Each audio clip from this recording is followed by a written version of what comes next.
Alrighty, for those joining us now, we are recording this session. Just FYI, we're going to start shortly. We're going to start with Paul Sham, who will introduce himself as well as the Institute, and then we'll move to the panel itself.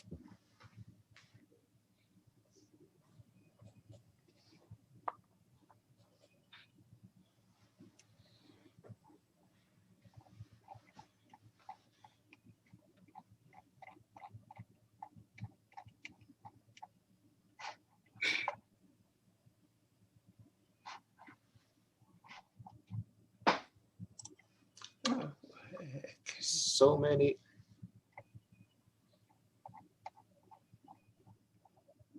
So shall we start the introduction? Yeah, go for it, Paul, go ahead. Okay. So for those of you who don't know me, I'm Professor Paul Sham. I'm director of the Gildenhorn Institute for Israel Studies. Good morning, good afternoon, good evening, depending on where you are. Even if you happen to be someone not transfixed by everything happening in Israeli politics, as some of us unfortunately are, this is a time to brush up, and if you are transfixed, to learn even more. I think you'll find our panel will present new insight on the media and the election. I just like to ask you to mark your calendars for Wednesday, April 14th at 5 p.m. Eastern time, when David Sanger of the New York Times will speak at our annual Dubin lecture on America and Israel, navigating a changed political landscape. You'll receive an invitation shortly. And I just want to thank Ava's Koyman, Professor Scott Lesensky, and Professor Eli Saltzman for their work in making this webinar happen, as well as all the participants on the panel, of course. Now I want to welcome Professor Saltzman, who will introduce our expert panel. Thank you so much, Paul. Very kind of you indeed. And I also share your enthusiasm about this upcoming event today. We have a roster of excellent, very fine lecturers and analysts, as well as a wonderful moderator who will navigate the intricacies of technology. So I'd like to quickly introduce the people who will speak today. Gabriel Gabi Wyman is Professor Emeritus of Communications at the Department of Communication at Haifa University, Israel. He is also a visiting professor of Israel Studies at the University of Maryland at College Park. His research interests include the study of media effects, political campaigns, new media technologies and their social impact, persuasion, influence, media and public opinion, modern terrorism, and the mass media. So a bunch of things that are extremely pertinent and extremely interesting in general. Also on the panel, Anat Ben David, an associate professor in the Department of Sociology, Political Science, and Communication at the Open University of Israel. She's the co-founder of the Open University's Open Media and Information Lab. She's focusing on new media, and her primary research interests are history and geopolitics of the web, digital science and technology studies, social and political studies of social media, and digital and computational methods for web research. That was a tongue twister, absolutely. Thayer Aburas is a PhD candidate at the University of Maryland at College Park. His research focuses on Jewish identity, Israeli-Palestinian conflict, US Middle East relations, and Israeli politics. And last but not least, Professor Yoram Peri, who is the Abraham S. and Jack K. Chair in Israel Studies and former director of the Gildenhorn Institute at the University of Maryland at College Park. He published extensively on Israeli society, media, civil-military relations, and politics. And without further ado, I will transfer or give the floor to Yoram to regulate and moderate this panel. Thank you so much for coming. 2 technical comments. As I said in the beginning, we are recording this session, and you may find helpful, if necessary, there's a closed captioning or live transcript function at the bottom of your screen. So if you need so, you will find it, should be there to the right. If you don't, just put some note on the chat, and I will collect questions while the panel is undergoing. Just write them in the chat box, and I will relay the questions or the comments to the speakers as well as the moderator, Yoram Peri. And again, without further ado, my apologies. Yoram, go ahead. Thank you, Eli, for the introduction. I don't think we should have a third introduction, so let's start right away with our speakers. I will keep the privilege to stop them here and there for another question before we get to the second part of our meeting today. Each one of the speakers will talk about 10 to 12 minutes, and then we will have I will ask them some questions, and then we'll see what questions or comments you have. So let us start with Gabi. Professor Wyman, please. Okay, hi, shalom, marhaba, and as a tribute to my ancestor, Yonapot Kivanok, if anyone speaks Hungarian. I will speak about campaigning, the recent campaign, and actually relate to it as a post-traumatic stress disorder, PTSD, as we all know. Remember this picture, I'll get back to it at the end, but post-traumatic stress disorder is a well-known phenomenon, usually not related to elections, but I think right now, the Israeli public is in this situation. And my argument, the bottom line, is that the recent campaign is just magnifying and worsening the situation. We are in this situation here in Israel, and anyone who is right now in Israel feels exactly the same way. Due to the combination of exhaustion, 4 election campaigns in 2 years, most of them very nasty, and most of them leading nowhere, and then the virus, which we all know. But I will also relate to the letters PTSD and actually try to characterize the campaign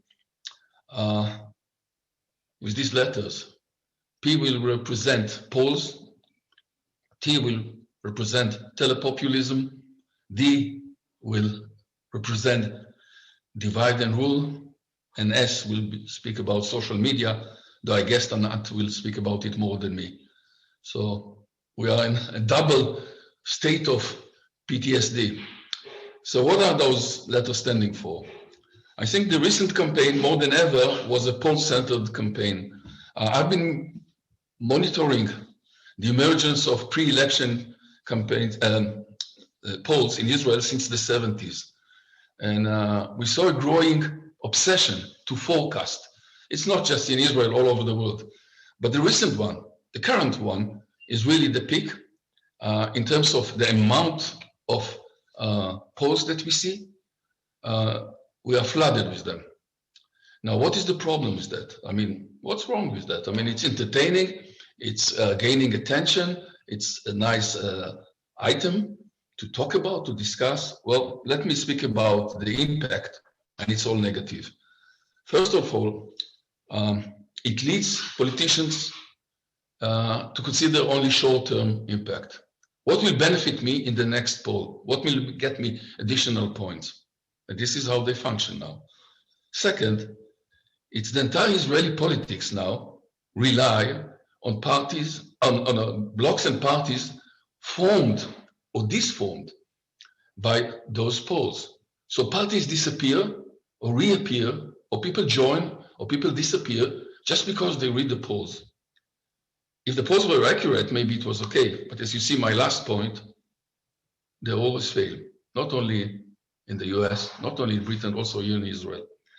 Now, numbers right now in Israel are, I would say, overruling any discussion about vision, about ideology, about values.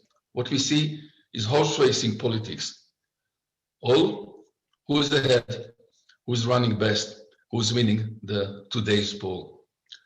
The second point that I want to make is one which is probably well known to our host, Yoram Perry, because some years ago he wrote a book about it. And if you look at the book, it was pre-new media time, and yet many of the attributes of telepopulism are here today, and I will argue even in a more negative aspects of them. So what is about telepopulism? First of all, it's all about people, persons, leaders, and not parties, no ideology. And we can see it like the way we are now presented. If you look at the Israeli political ads recently, I don't think many people look at them, but I do, I have to. All you see are faces, people, names. Are you for Bennett or against him? Are you for Netanyahu or against him? There are no parties. The parties disappear.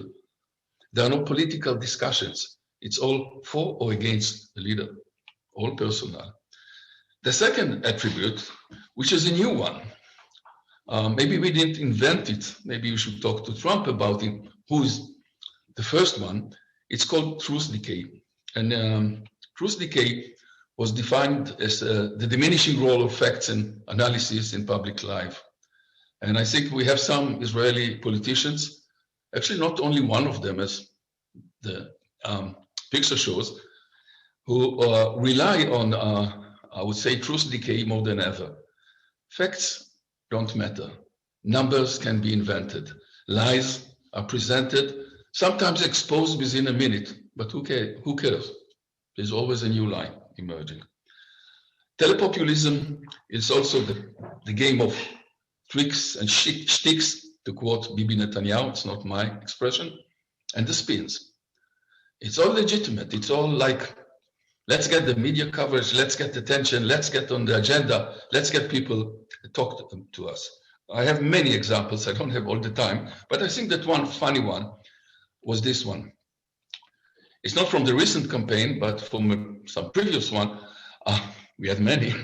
When Prime Minister Benjamin Netanyahu decided to establish a new town, a city on the Golan Heights, and call it Ramat Trump, the Trump Heights. It was in the middle of campaign, and of course it was broadcast all over the media. Where is the Ramat Trump today? I took a picture. This is how it looks today. This is what's left from the new city of Trump. Tricks and sticks, right? The D stands for divide and rule, which is the divide the emperor. The term is attributed to Philip of Macedonia, but I think some of the Israeli politicians went far beyond what Philip of Macedonia was dreaming about. And we have a divisive campaign. Divisive because every cleavage, every split, every division is being used, manipulated, and magnified. And it can be Jews versus Arabs, and it can be Ashkenazi against Sephardic. It can be Haredic against non-religious seculars. It can be us and you, or them, the traitors. It can be the settlers versus the All the possible divisions are here, only that they became deeper. The last point, yes, is the social media. I won't talk too much about it because I know that Anat will speak about it, but we see a lot of use of social media. By the way, today's numbers, have it now. 98 million shekels were spent only on political ads in Facebook in the recent months. 98, and only one social platform. Just think about all the rest. The social media used in this campaign, in the last one, is probably one of the most sophisticated one because they have huge databases. They use big data.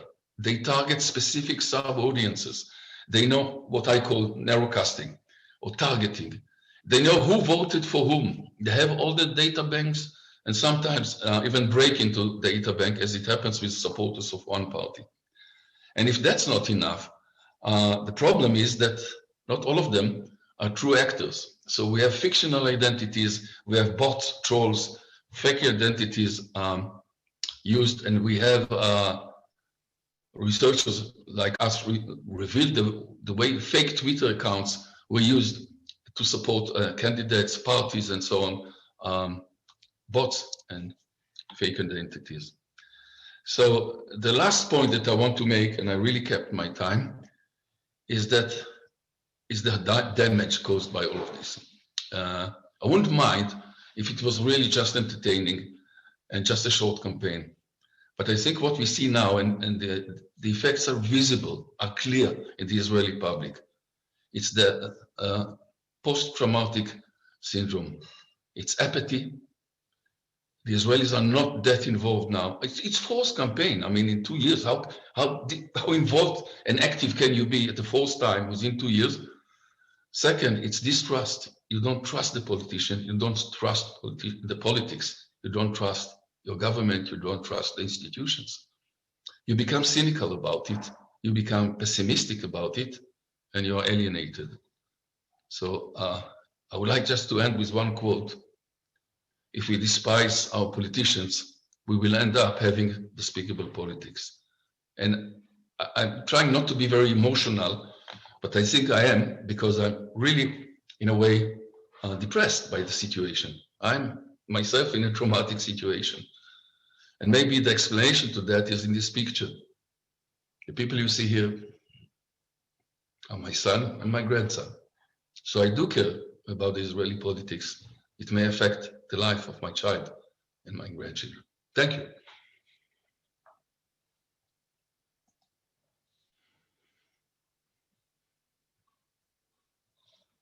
Yoram, we don't hear you. Turn off the, yeah.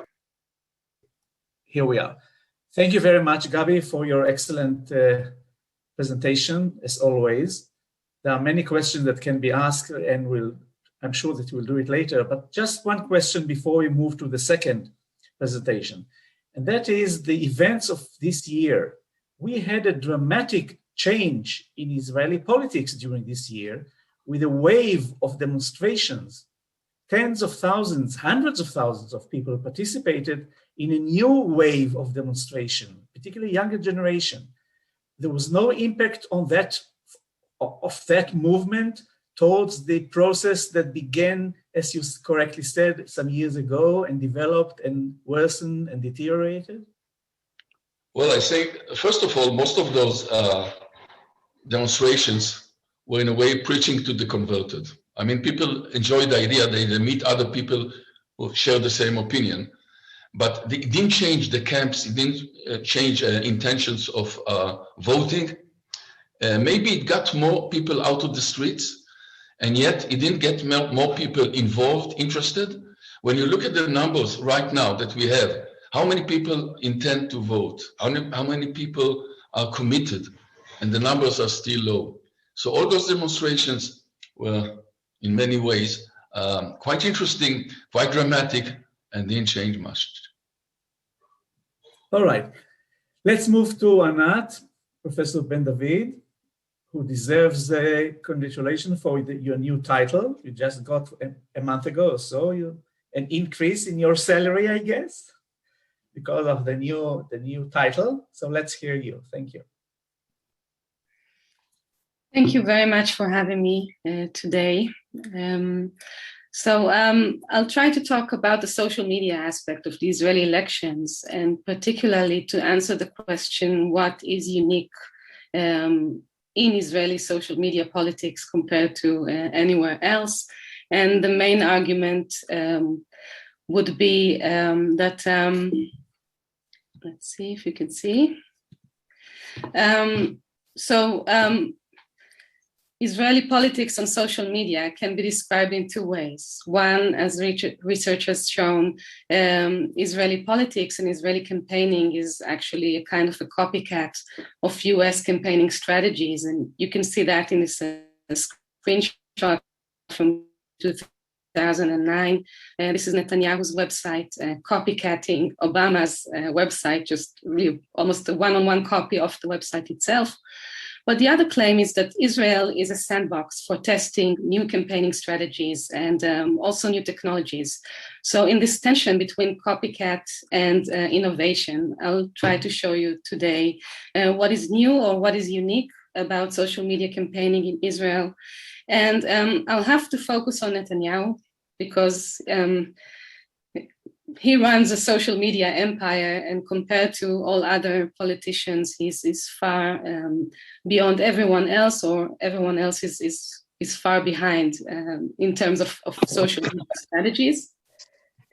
And perhaps one of the reasons accounting for the uniqueness of social media campaigning in Israel can be described as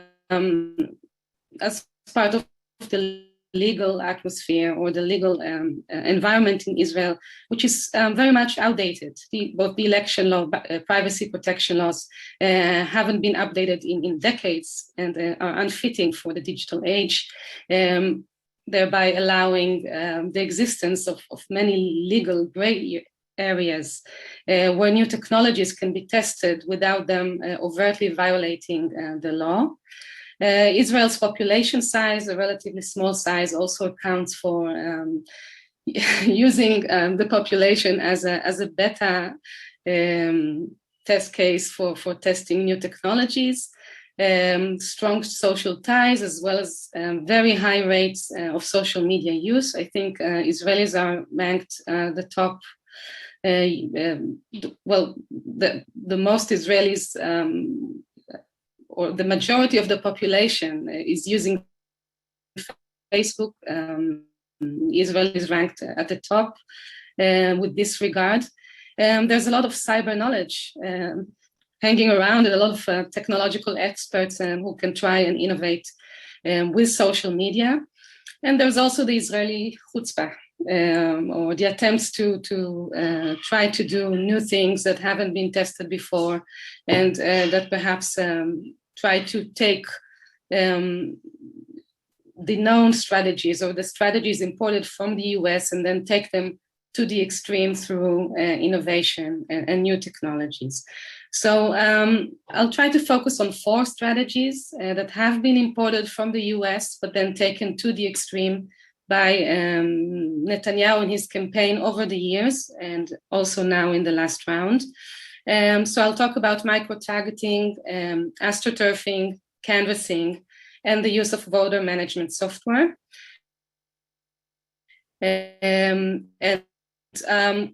These are combined with other tactics, and I think the main tactic, as the head of Netanyahu's campaign testified in an interview last year, he said, our strategy is to win at all costs. So we first make sure we win, and then we do damage control after the elections. And the other tactic or strategy is to exploit or to use the affordances of real-time digital technologies on election day to get out the vote. And that use of real-time technologies often plays within the boundaries of the law, as I'll try to show next. So even before Cambridge Analytica and even before Trump, microtargeting was used in Israel, especially by the Netanyahu campaign, primarily through the use of targeted SMS and geo-SMS targeting to populations that have already been determined as prone to persuasion. So back in 2015, Netanyahu was in famous video calling all voters to go to the polls because the Arabs are coming out in droves to the polls and there's a danger to the right-wing government. And that famous campaign actually started as targeted SMS messages to people in specific cities where the voting rates were relatively low among Netanyahu supporters.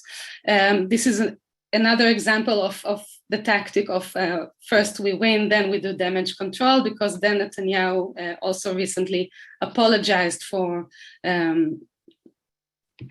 this expression, but then he actually wins from both expressions, both talking about the Arabs as a threat to win on election day and then apologizing after the election or ahead of a new round.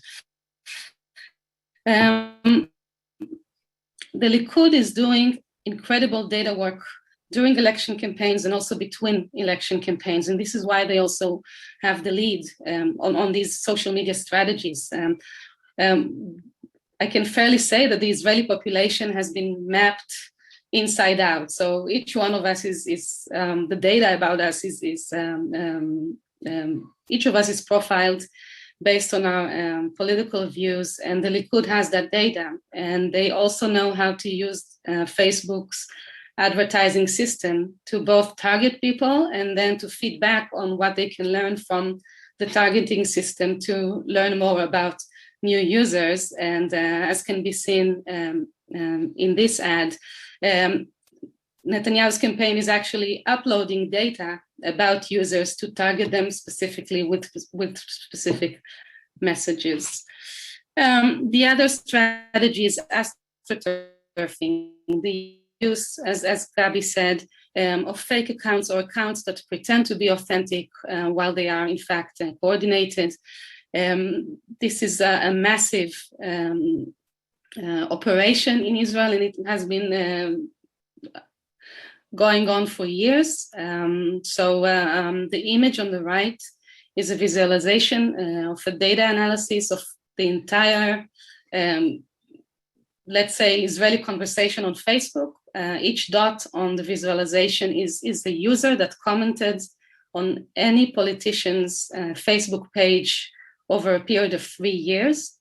And they are colored and clustered by whom they are commenting to. As you can see, the red sun shining above the conversation is actually a huge amount of users who comment exclusively on Netanyahu's page. And when I dug into the data and zoomed in to see who these users are, they are in fact American evangelists who comment words of praise, usually of religious context, on anything Netanyahu says on Facebook, regardless of the content. They comment, "God bless you, Mr. Prime Minister," and then boost the reach or the algorithmic ranking of his presence on Facebook.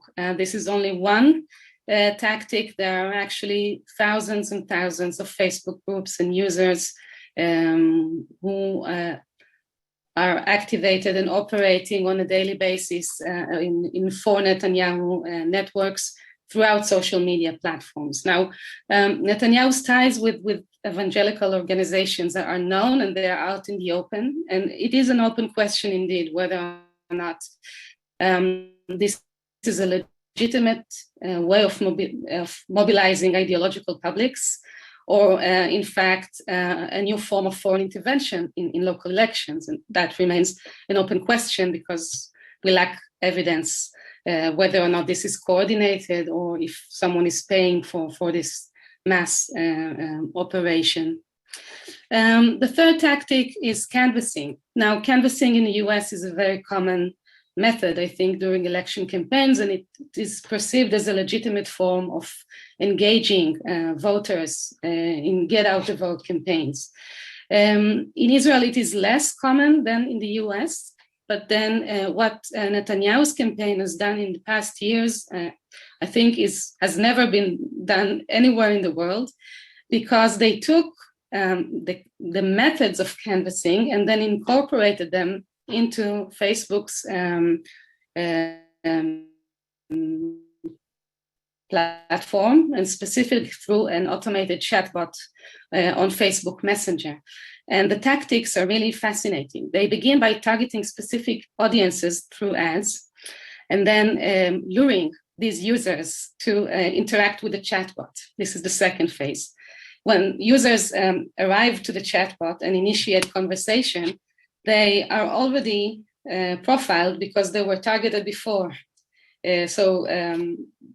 The campaign knows why they are there. So if I was targeted as a left-leaning person because I read Haaretz newspaper and I started interacting with the bot, I'm already known as a left-leaning person. Then the bot would ask me more questions.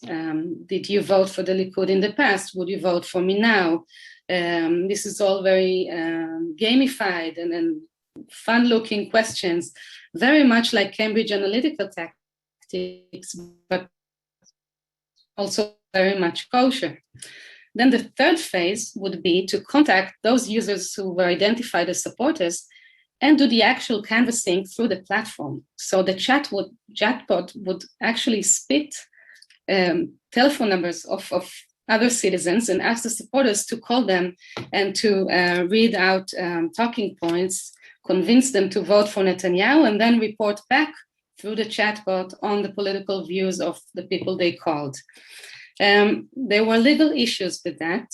And as a disclaimer, I should say that I was involved in part of the legal proceedings around the use of the chatbot because I was monitoring it very closely. So that chatbot was suspended 3 times by Facebook, the first time over hate speech in the talking points that users were given, and the second time using illegal publication of polls in the eve of the election, which is forbidden by the local Israeli law, election law. And the third time just recently, because the bot had asked people to give away names of people who refused to vaccinate so that Netanyahu would call them. And that violates Facebook's terms of use, so that was suspended for the third time.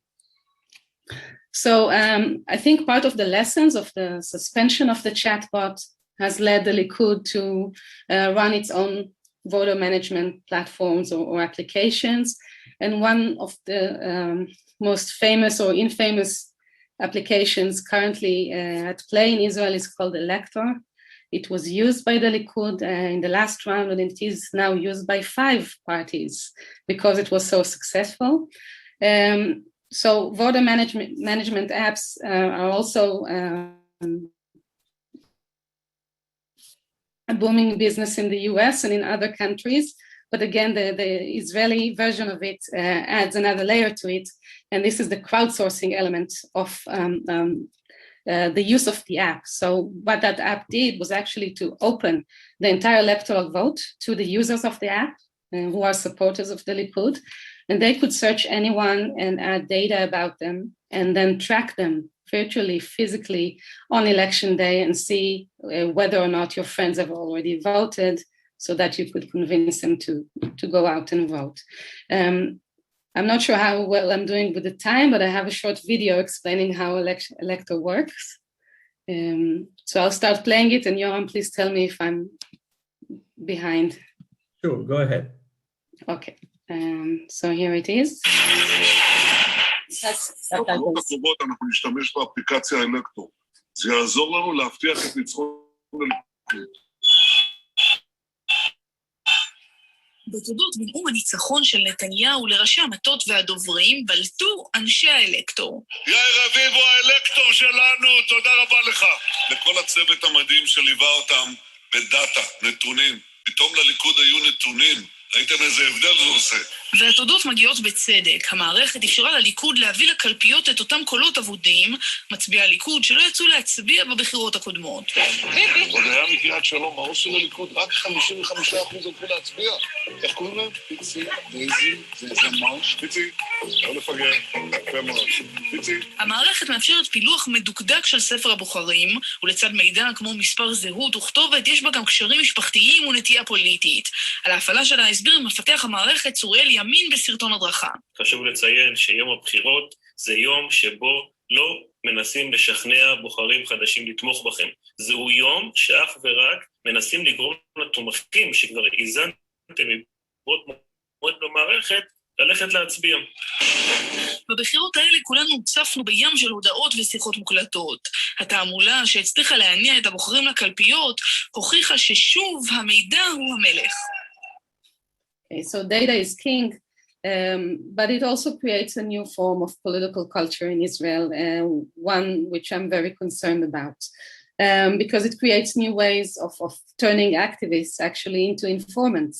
And looking at this diagram actually shows how that gaze works, because the campaign management knows almost everything about every voter in Israel, but they are using the local knowledge of the end users who have limited access to the electoral roll to inform them about the views and the contact details of the actual voters who have no knowledge that any of this is happening. I can track any of you on election day without you knowing that I have you on my phone, for example. So this new form of get out the vote through peer-to-peer surveillance combined with top-down surveillance is something I'm very concerned about, because it really ignores any social or political question about voters' privacy and voter safety and also the secrecy of voting. In fact, today it is impossible to vote without someone reporting that to an app. So the whole question of voting secrecy in Israel is revisited at the moment. And this new political culture of being informants or report your neighbor is really replacing perhaps former political culture that never was, that, as Gabi mentioned, that was based on convincing or exchanging ideas or views on politics. So many legal issues around the voter management apps used by the Likud as well. One of them around them breaking the privacy law in Israel. Another about a leak or a security breach that actually leaked the entire electoral roll through the use of that app because it was built in a not very secure way.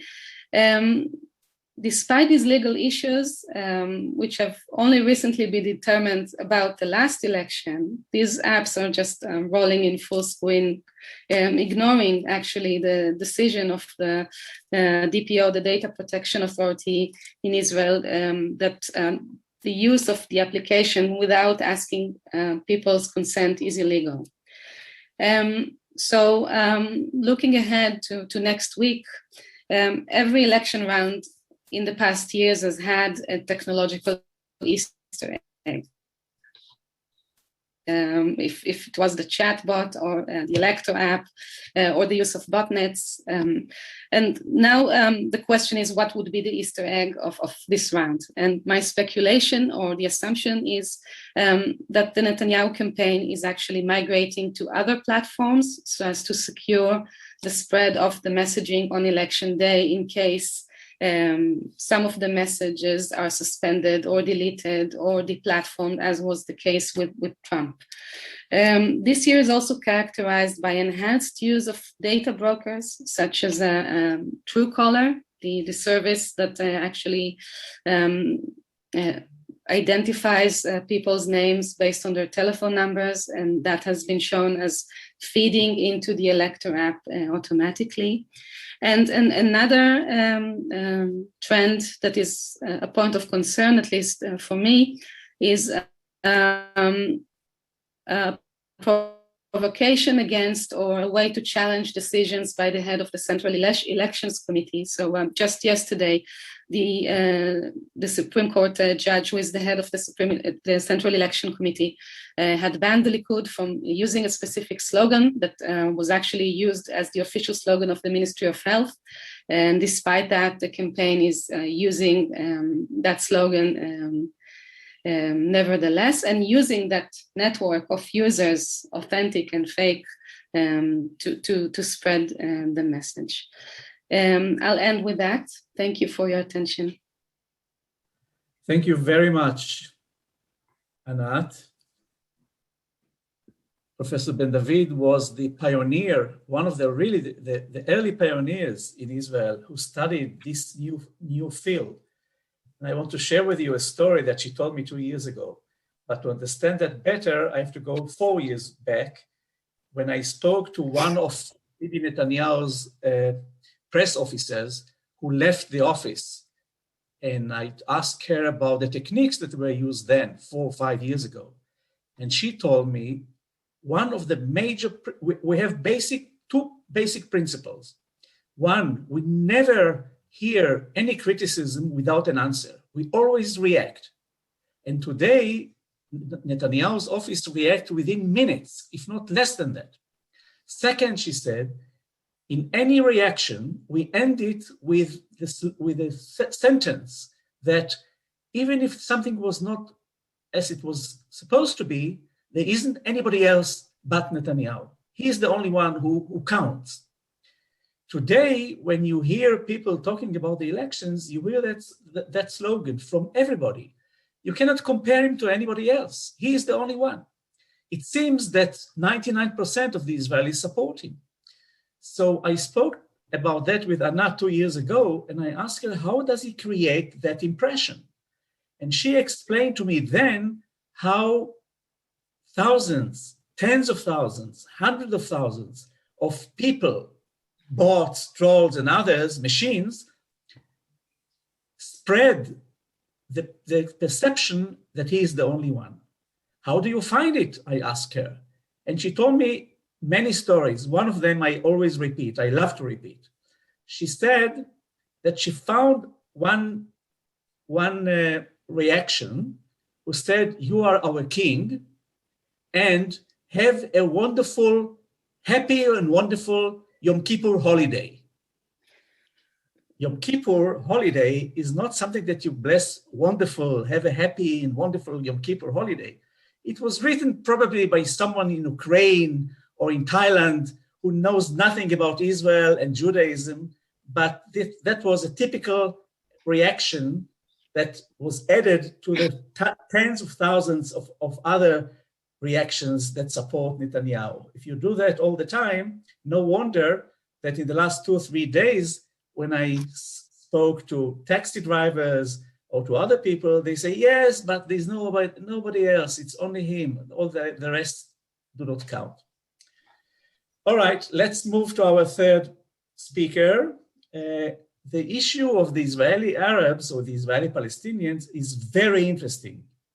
And in the last 2 years, their position in Israeli society regarding elections and participation in government has changed dramatically. It's one of the most interesting and dramatic changes. So in addition to the media, let's hear something about the background of that dramatic change. Zair, please. All right, thank you, Yoram, and good afternoon or good evening to everybody.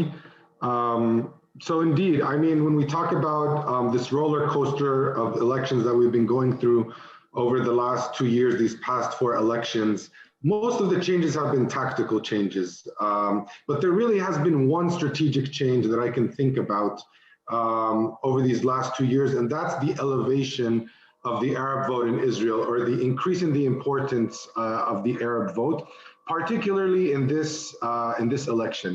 Basically, for the first time since Israel reverted back to voting for party lists back in 2003, the Arab vote has become significant again. But I would argue not only significant, more important than being significant, it has become legitimate. And there are many reasons for why the Arab vote has become legitimate again. in Israel. The first reason, obviously, is the political tie that we've been living through over the last 2 years between the pro-Bibi faction and the anti-Bibi faction. You need to find, you know, who's going to help you get that knockout for the other side. So that has increased the legitimacy of the Arab vote.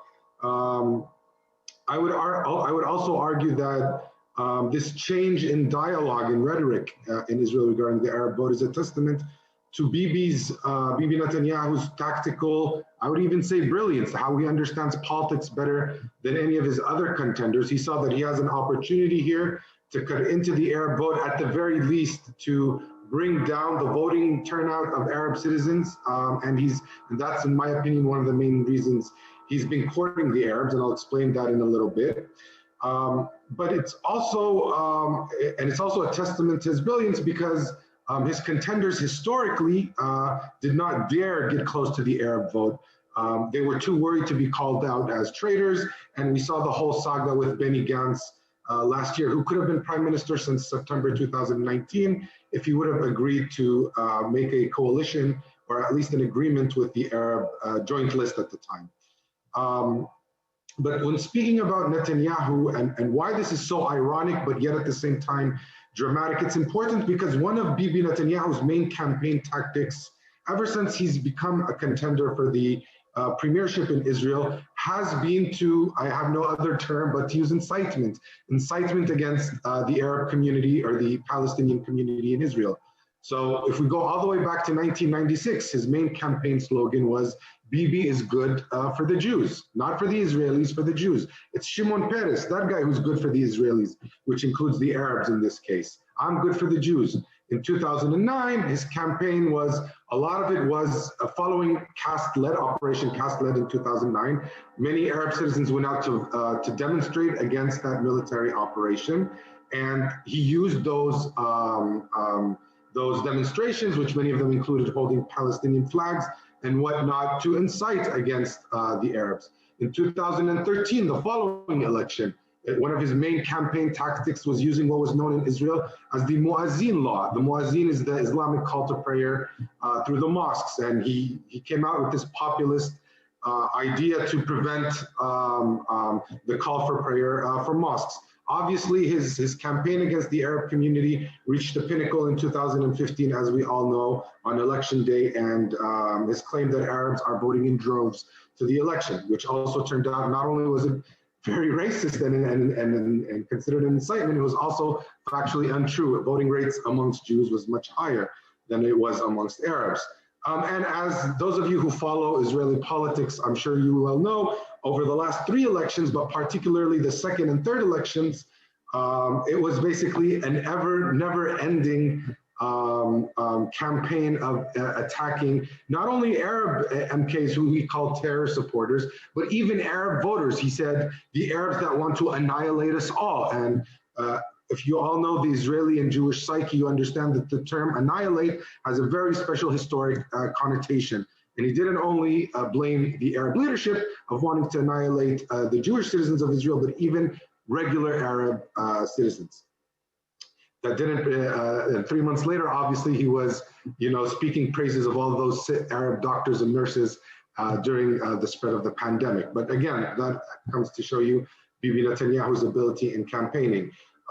Just to give you a small number about Netanyahu's campaigning, between 2009, when he returned to Balfour, and 2020, Bibi Netanyahu visited the Arab community 5 times as prime minister, only 5 times in 11 years. In the past 2 months and a half, since the beginning of January, he has visited 8 Arab towns, 8 towns in 2 months and a half. He's been begging Arab mayors to take selfies with him, to record a video with him, when it's usually the other way. It's the other way around. This is just to show you how hard he has been working on the Arab vote.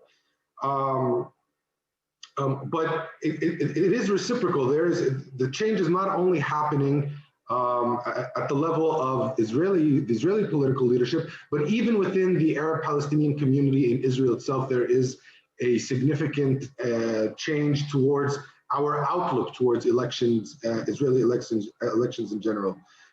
It's important to remember that in 2020, the Arab community reached its pinnacle, its political high. It received 15 seats in the Knesset. And then came the very big disappointment of the inability to form a coalition with Benny Gantz, even though there were 62 MKs. Theoretically, there were 62 MKs for that coalition to take place. And that really hurt the whole.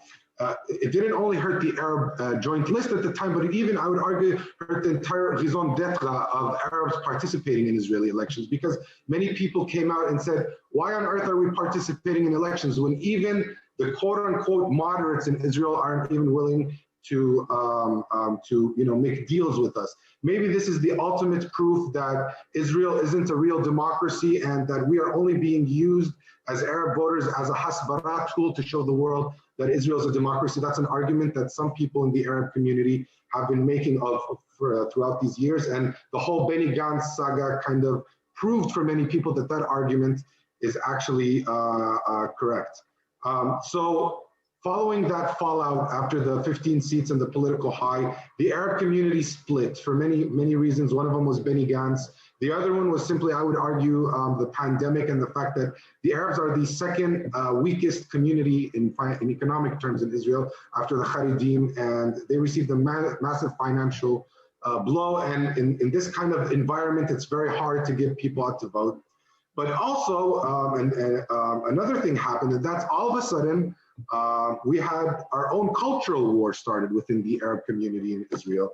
A few Arab MKs, particularly from the secular left-leaning Hadash party, voted in favor of a few LGBTQ plus legislations in the Knesset, and that was used by different interest groups in the Arab community to, create this big uproar, and it divided the community between seculars and more traditionalists. So this debate between, the secular and the religious is not only a Jewish phenomenon in Israel, it's starting to become an Arab phenomenon in Israel.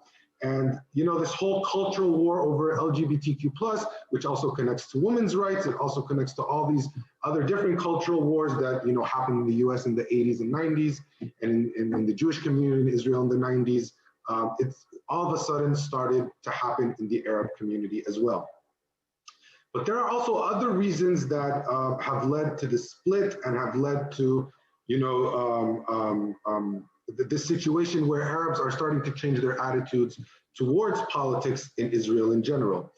To begin with, Arabs are a much larger share of the overall vote in Israel. We're about 17% of the total voting population in Israel. In the 2006 election, for example, which was not that long ago, only 15 years ago, we were less than 11%. So we almost doubled ourselves. That's because we're a young population. So we almost doubled ourselves in the span of about 15 years. And therefore, when you grow, divisions within each society also grow. For the first time in Israel's history, there's what we can call an Arab middle class. Now, this is something that I actually personally worked on working in NGOs.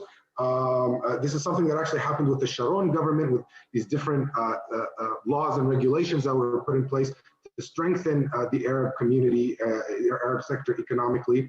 And now that new generation of educated middle-class people has come in, and they're demanding a new behavior from their leadership. No longer what we would once call the politics of cry, going up to the Knesset podium and telling people how horrible Israel is, but actually trying to come up with solutions towards some of the things that our community deal with, and people that are actually following what the kind of work that these Arab MKs are doing. And when they're not doing a good job, they're telling them that, hey, you're not actually doing a good job. This is something that is actually new and has also kind of affected the entire outlook of the Arab community. Another issue that's worth talking about is that, like any other community around the world, this is a very diverse community. It's diverse along religious lines. There's Muslims, there's Christians, there's Druze. It's along cultural lines. There are nomads or Bedouins. There are descendants of peasants, or who we call fallahin, majority of the population. There are regional differences between Negev, between the Triangle, which is the greater Tel Aviv area, and the Galilee, which is where the majority of the Arabs live.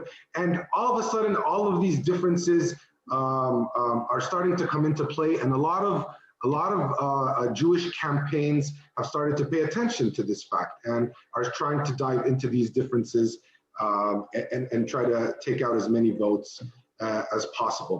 Now, the main split happened. It happened for all these reasons that I have just mentioned, but the instigator of this split was actually the Islamic movement, which is basically the Muslim Brotherhood. The Muslim Brotherhood in Israel is divided into two factions. One of them, which is called the Southern Branch, or the more moderate branch, participated in Israeli elections, and they decided to lead to the split. And again, for an array of reasons. So we mentioned, for example, social issues and the culture war, but that's not the only thing. There are many issues that Arab citizens talk about on a daily basis that Jews probably don't even know that Arabs talk about these things. For example, the coup d'etat in Egypt, the war in Syria, and most importantly, how we should behave vis-a-vis our relationship with the state of Israel and the Jewish parties in Israel. Now, the Islamic movement came out with a very simple but convincing, especially in the post-Gantz saga era, a very convincing argument. That says, why do we have to be with the left or with the right? Why don't we be what the Haredim were up until the 1980s and the 1990s? We'll go with whoever comes. Bibi Netanyahu, I don't have a problem with Bibi Netanyahu. Smotrich, he might be a beep, beep, beep, true, but if they're willing to give me funds, if they're willing, to give us budgets, I really don't care. Why is Smotrich better than Gabi Ashkenazi, for example? If anything, we have a much harder history with Gabi Ashkenazi than we do with Bezalel Smotrich. So we should not be playing this game because they don't accept us anyways. And that is a very, very convincing argument for many people in the Arab community, and it has helped to lead to that split. Now, I'd also like to talk, if I can, for about 2 or 3 more minutes, just simply focusing on campaigning in the Arab community. Okay, go ahead. But please do it only for 2 minutes. 2 minutes, okay.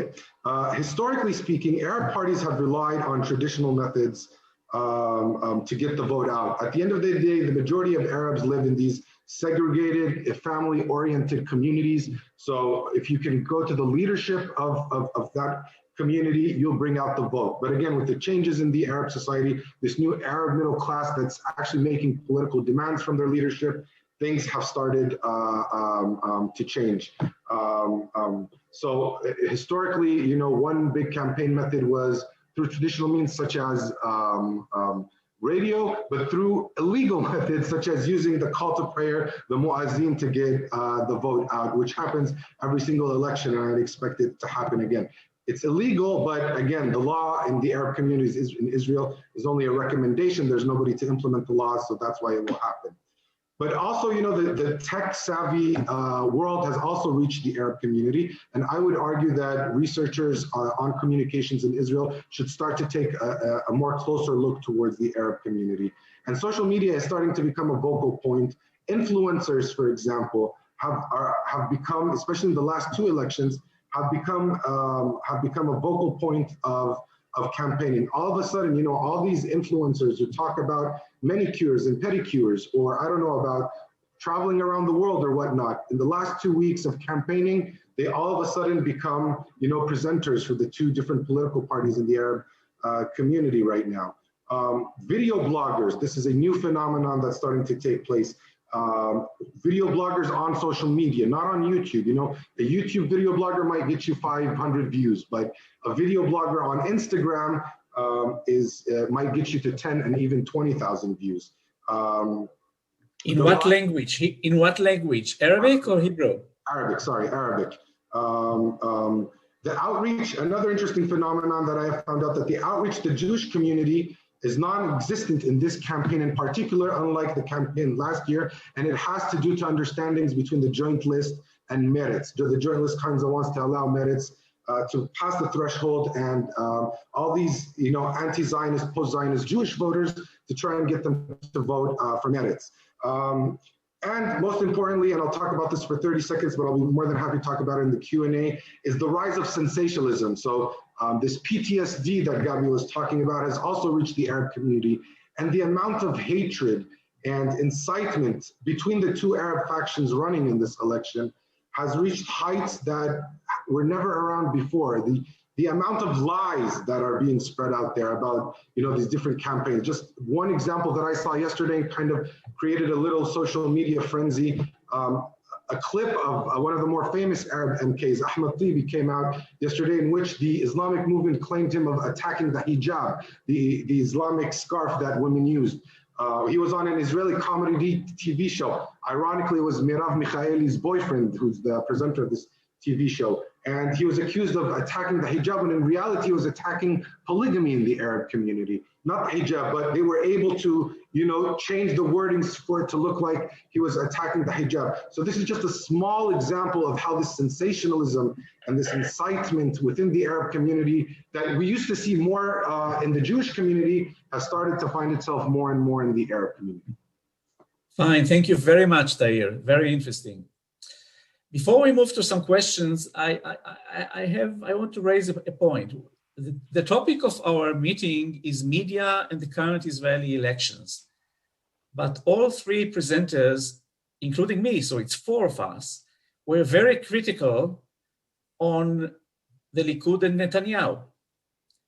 And I wonder, had there been anybody who is a great supporter of the Likud and Netanyahu, and who wants to put his contribution to the issue of the use of media?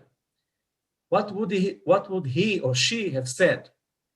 Is there anybody out of the speakers or even in the participants who want to present a position from the right wing of Israeli society? Not about politics, about the media, but a right wing position regarding the use of the media, the power of the media, the use of the media, the role of the media in these elections. Any of the three? Anybody else? Oh. All right. All righty. We have a number of questions put forward on the chat box. So yeah. Let's start with a question that Phil Brenner raised regarding the role of United States. And I see that Gabi wanted to reply to that question. Can you repeat the question, Gabi? Or shall I read it? If you can read it. All right, so for that we need the glasses. And the question was, to what extent is Israel's relationship with the United States debated in the media or even mentioned in advertisement? Is it an issue that is salient to many Israelis? Please, Gabi. Okay, very shortly. I think when Trump lost, Netanyahu lost the Trump card, excuse the pun. Had Trump won, things will be much different in terms of the campaign. I'm quite sure that the good relationships between the two will be highlighted. The way it was done, like some months ago, when you could see huge posters all over the streets of Tel Aviv with Netanyahu and Trump hugging each other. Trump lost. Now that meant for Netanyahu that he lost an icon he could relate himself to. But it's also, and I would broaden the question, it also shows the cynical nature of the campaign. And Yoram, it's not a question of right or left. Almost all parties are involved in a superficial, personalized, telepolitical campaign. Let me give you another example related to Phil Berner's question. How about the relationships to the Jewish community? How about the crisis caused by Netanyahu with the American Jewish community? It's not an issue anymore. The relationships with the US are not discussed. Settlements are not discussed. occupied territories are not discussed. We're speaking about telepolitics. We are speaking about bots running the show. We are speaking about narrowcasting on subpopulations with specific messages. So briefly saying, American Jews, relationships with American are not issue in a campaign, which is so much the type of personal one, focused on personalities, on leaders, not on parties, not on real issues, not on the vision for Israelis' future. Yoram, can I say something about this issue? Sure, go ahead. Yeah, no, I mean, I agree with Gabi. I would also add that Netanyahu, because these elections for him are not only simply about his political legacy, but his entire legacy as, and his future as a free individual, not going into jail, he's willing to go to lengths that I would argue actually hurt the American Jewish community in the long run, especially American Jewish advocacy for Israel. And I'll just give you two examples. First of all, this whole relationship with the Kahanists. Now, I don't need to explain to someone like Benjamin Netanyahu, who was ambassador to the UN, deputy foreign minister, and prime minister, how bad and what a bad situation he's putting the American Jewish community in when he has such a relationship with the Kahanists. And another issue is just 10 days ago, 2 weeks ago, there was this massive incitement against Reform Jews inside Israel, calling them dogs, for example, calling female soldiers who went through Reform conversion as shikse. Now, this wasn't done by, some fringe members of the Knesset. This was incitement that was done by leaders of political movements who will be ministers. And if Netanyahu has a 61 vote or 62 vote coalition, he'll be entirely dependent on them. That's why he did not come out and go out against this. Really, it's anti-Semitic incitement that was done against Reform Jews just 2 weeks ago. So we can expect a lot more of this if this kind of atmosphere continues. Right. And I think that you raised your hand. So go ahead, please. Yes, I did. I just wanted to tap into Gabi's PTSD and add that if there is some discussion about US politics, is the anxiety about the possibility of the Capitol Hill events repeating themselves in the Knesset on election day. And that has been a major concern and still is. Questions about whether or not a Stop the Steal campaign is actually brewing at the moment is something that the media is discussing at the moment. Right, that's important. Eli, do you want to read Aryeh Kruglansky's question, please? Hold on, we have somebody else. Eliza Mintz is asking before we go to that question, if you don't mind. Is there any organized push, legal or otherwise, against the decrease in voter privacy in Israel? How does the Israeli perspective on voter privacy differ from the American perspective? And I think that Anat kind of touched on that. So if you don't mind, I think that she should start this, the answering this, and then the others can join if they wish. Go ahead, Anat. I think the repeated campaigns have raised awareness around the issues of voters' privacy in the past years. Nevertheless, that might be a partisan concern, and I guess for most right-wing supporters, privacy is not an issue when it comes to helping out the campaign to get out the vote. But for other sectors in the population, this has been a growing concern in the past year, and debates about privacy in the larger context also around COVID and Shin Bet tracking of Israelis for contact tracing. So in a sense, we're witnessing a spillover of the surveillance logic of elections spilling over to pandemics and so on and so forth. So privacy is a major concern at the moment in Israel, at least in my point of view.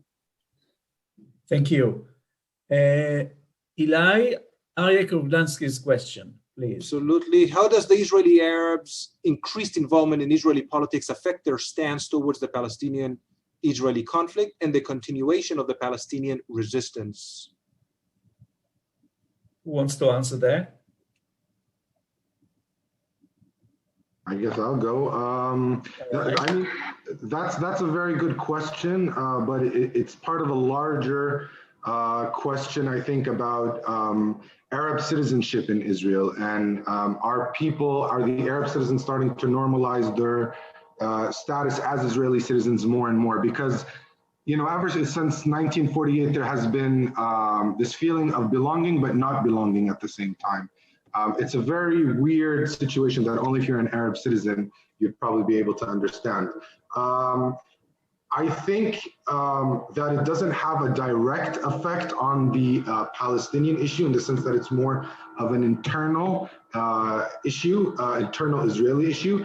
But I think the Arab citizens in Israel could help in reshaping the whole discussion or debate that's going on in Israel vis-a-vis the Palestinians, that if you normalize the Arab citizens inside Israel, it might be easier in the long run to reach a deal or an understanding with the Palestinians. Not that I expect that anytime soon. I think the status quo will continue for the foreseeable future at least, but without a doubt, this kind of legitimizes in the longer run an understanding with the Palestinians in the West Bank. Thank you. Yes, Gabi, please. Just one point. I think about the Jewish Arab Israelis relationships. I think we never miss an opportunity to miss an opportunity. And I think we were given in the last year two good opportunities, maybe to get closer, to bridge many gaps. One was the pandemic. There is a positive aspect to that. And we could see Israeli Arabs and Israeli Jews being victimized, fighting the virus, joining forces against it. It could have served as a bridging point. It didn't. Second, we saw some voices, we heard some voices in the Arab community of Israel speaking about becoming more involved in politics, getting more involved in internal Israeli politics and so on, which could be some kind of a hope for better politics and maybe integrating Arab politicians into the Arab government. We missed that opportunity too.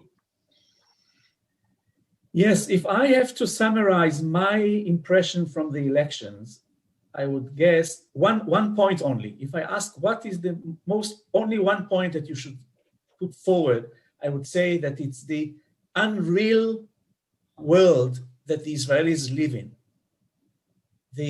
Not unrealistic, but unreal, a fake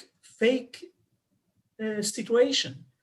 The most important issue to Israel's survival, the West Bank, the Palestinians, peace, war, is not discussed at all by no one, even people from the left. It doesn't exist. This is the greatest success of the hegemony of the last 10 years, to say there is no one to talk to. It's not a question that we have to discuss, and therefore we can talk about other things. It doesn't exist. And when you talk to people on the left, liberals, leftists, many of them also say that that's not the topic. So it is not discussed. It's an unbelievable demonstration of the power of the hegemony to manipulate the perception, to socialize the younger generation, particularly the younger generation. And the other thing is that I'm afraid, I don't know what will happen. I agree with Gabi that the polls cannot tell us what the real results will be.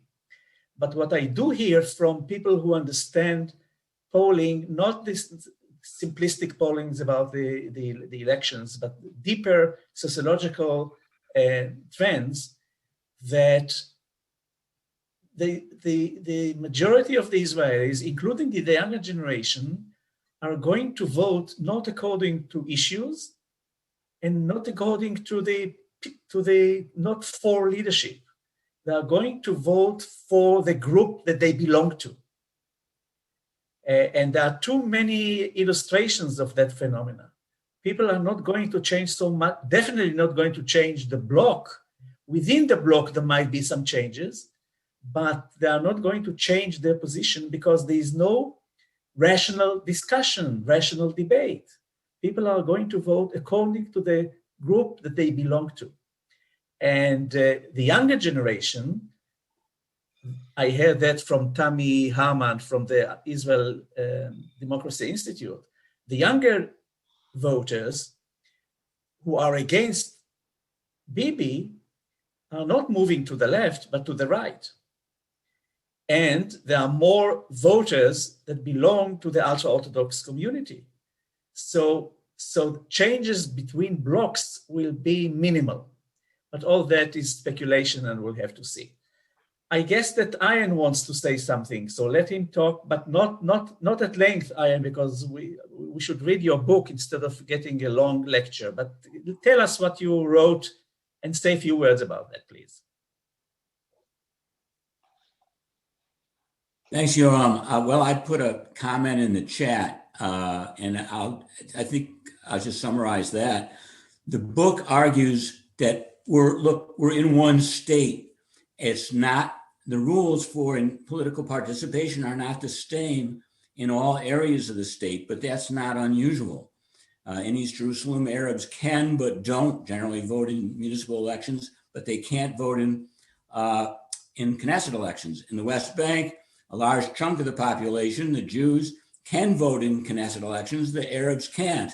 In Gaza, nobody can vote in elections that actually determine their future, namely the Knesset elections.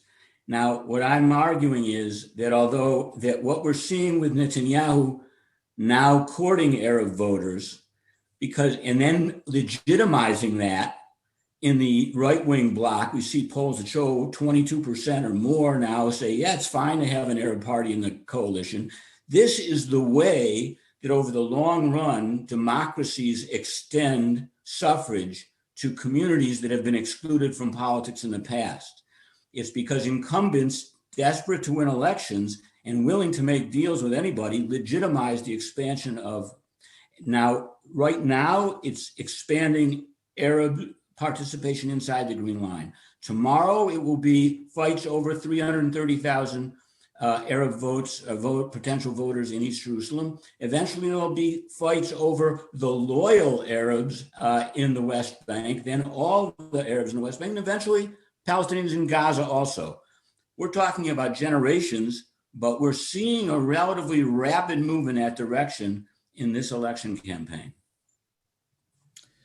Thank you. Scott, do you want to shorten your comment and raise it as a question, please? If you want, thanks. On personification, very brief. What's so new? You know, we heard Tagidu Ken Lahazaken, that was in the 50s. Israel's waiting for Rabin. What's really fundamentally new about personification? And for Thayer, is the total collapse of the centrality of the state-organized media, the commercials that Israelis would sit and watch, and the fragmentation into social media. Is this adding to the incitement and even the anti-Semitism, this discourse that you referred to, now outside the control of the state? Thank you. Regarding the personification of the campaign, well, there were always leaders, and you're right about highlighting two of them. There was also Menachem Begin, who was in the front. But this is one of two differences. There were always leaders in the front, but when you spoke about Rabin, or you spoke about Begin, or you spoke about Ben-Gurion, you had a party behind them. You had an agenda behind them. You had a vision behind them. You had an ideology. Now, there's no ideology behind them, and some of them are actually sharing the same ideology. So if you look at the right-wing parties, and there are so many now, at least four of them, all of them highlight the leader and not the difference, the ideological differences. The second difference is that it's not just having a party, but having a team behind you. And right now, if you look at the way parties present themselves, you see only the men in the front.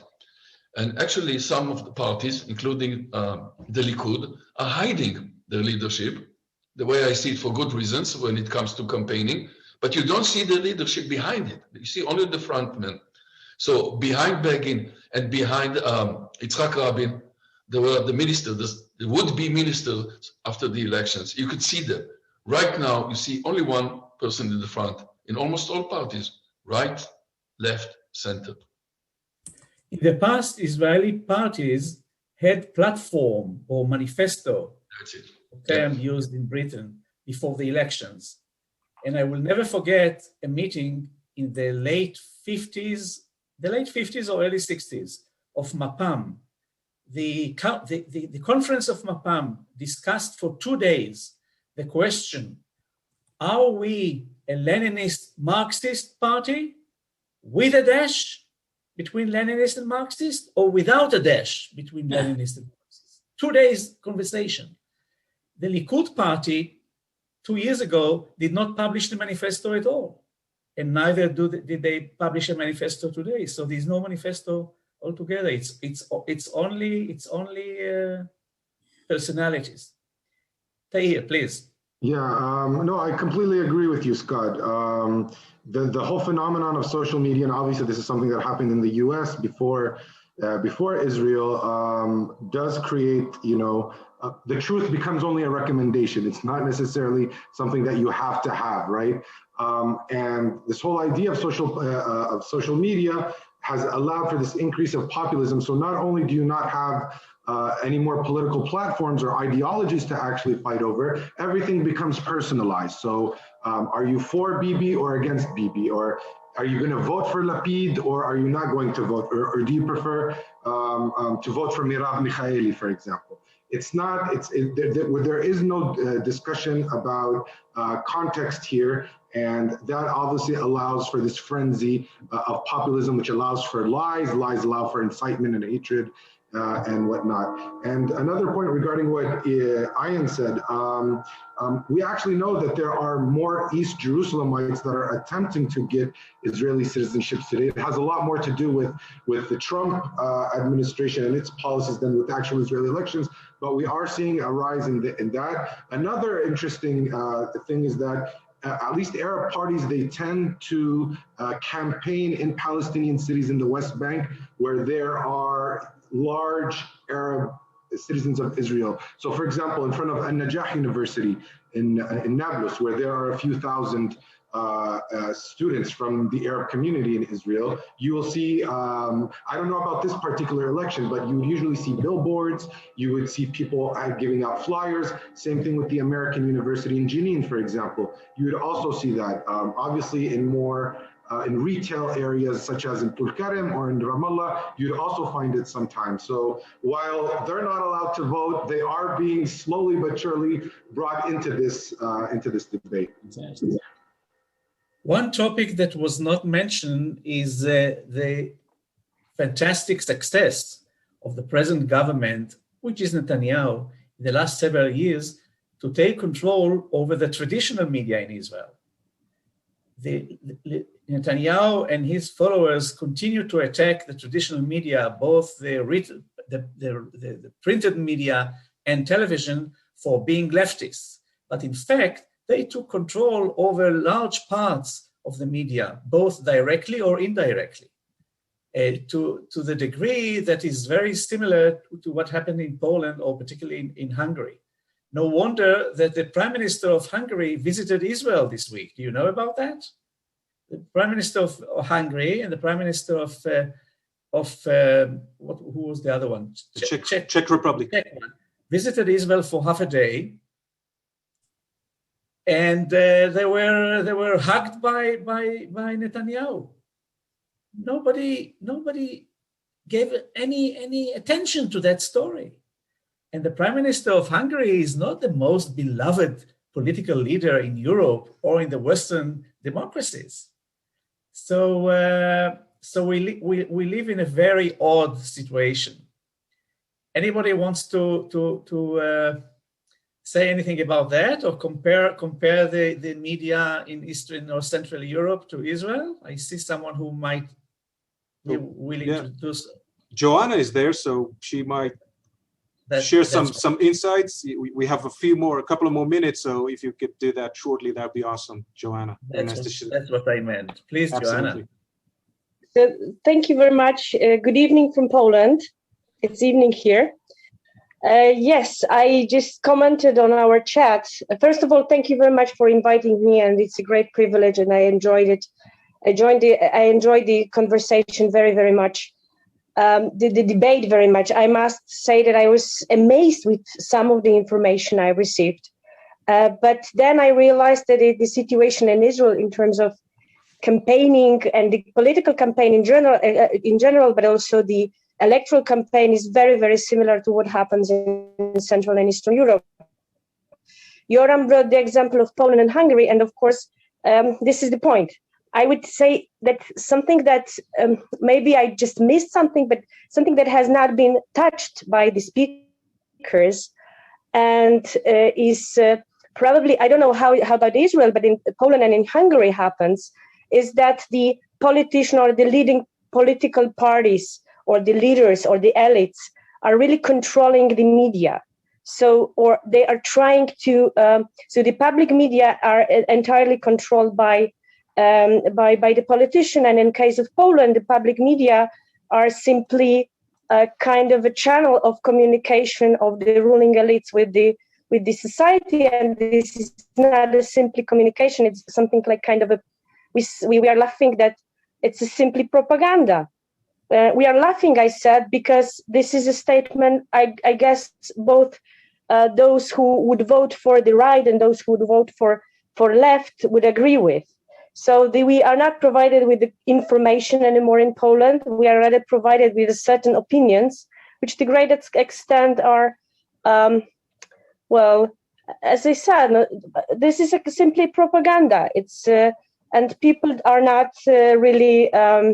So the pluralism is something that, in terms of also of ownership of the media, is something that plays a role also. Thank you, Joanna. If any of you want to read more about the comparison between Israel and these states, Poland, Hungary, etc., I invite you to read her article, which she's going to be published in the next issue of the journal Israel Studies Review, that Paul, Shem, and I are still the editor until the summer. Then it will move to other hands, to the younger generation. And I think that we can close with that. Eli? Absolutely. Thank you so much. Just wanted to present Joanna. She's the president of the European Association for Israel Studies and a professor at Jagiellonian University, and a very good friend. Thank you so much for coming. Thank you so much for attending, speakers, panelists, moderator, and viewers. I hope you enjoyed. I hope you benefited from that. And I wish you a wonderful, wonderful day, wonderful weekend. Again, thank you so much for coming. Cheers. Take care, everybody. Stay safe and healthy. Bye. Bye.